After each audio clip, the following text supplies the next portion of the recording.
Senior నటుడు కోట శ్రీనివాసరావు చాన్నాళ్లుగా సినిమాలకు దూరంగా ఉన్నారు. వయసు మీద పడడంతో నడవలేని స్థితిలో ఉన్నా కూడా 2 ఏళ్ల ముందు వరకు పలు చిత్రాలు నటించారు. చివరగా 2023లో వచ్చిన 'సువర్ణ సుందరి' మూవీలో కనిపించారు. తర్వాత నుంచి పూర్తిగా ఇంటికే పరిమితమయ్యారు. ఇలాంటి ఆయన్ను ఇప్పుడు ప్రముఖ నిర్మాత బండ్ల గణేష్ కలిశారు. ఆ విషయాన్ని ట్వీట్ చేశారు బండ్ల గణేష్. కోట శ్రీనివాసరావు గారితో ఈరోజు కోటా బాబాయ్‌ని కలవడం చాలా సంతోషాన్నిచ్చింది అని బండ్ల గణేష్ ట్వీట్ చేశారు. అయితే ఈ ఫోటోలోని కోట శ్రీనివాసరావు పరిస్థితి చూసి తెలుగు సినీ ప్రేక్షకులు కంగారు పడుతున్నారు. ఎందుకంటే కొందరు సదరు ఈ ఫోటోలను కోట పూర్తిగా గుర్తుపట్టలేనంతగా మారిపోయారు. పాదానికి కట్టుతోనూ కనిపించారు. దీంతో ఏమైందా అని పలువురు నెటిజన్లు కామెంట్స్ పెడుతున్నారు. 1978లో వచ్చిన చిరంజీవి తొలి చిత్రం 'ప్రాణం ఖరీదు'తోనే కోట శ్రీనివాసరావు కూడా నటుడిగా కెరీర్ ప్రారంభించారు.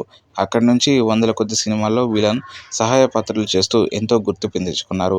తెలుగుతో పాటు తమిళ, కన్నడ, మలయాళీ, దక్షిణ భాషల్లోనూ పలు చిత్రాల్లో ఆయన నటించడం విశేషం. ఇప్పటికీ పాత సినిమాల్లోని సీన్లని యూట్యూబ్లో చూస్తుంటే అరే ఇంత మంచి నటుడు ఇప్పుడు ఎక్కడున్నాడని అనిపిస్తుంది.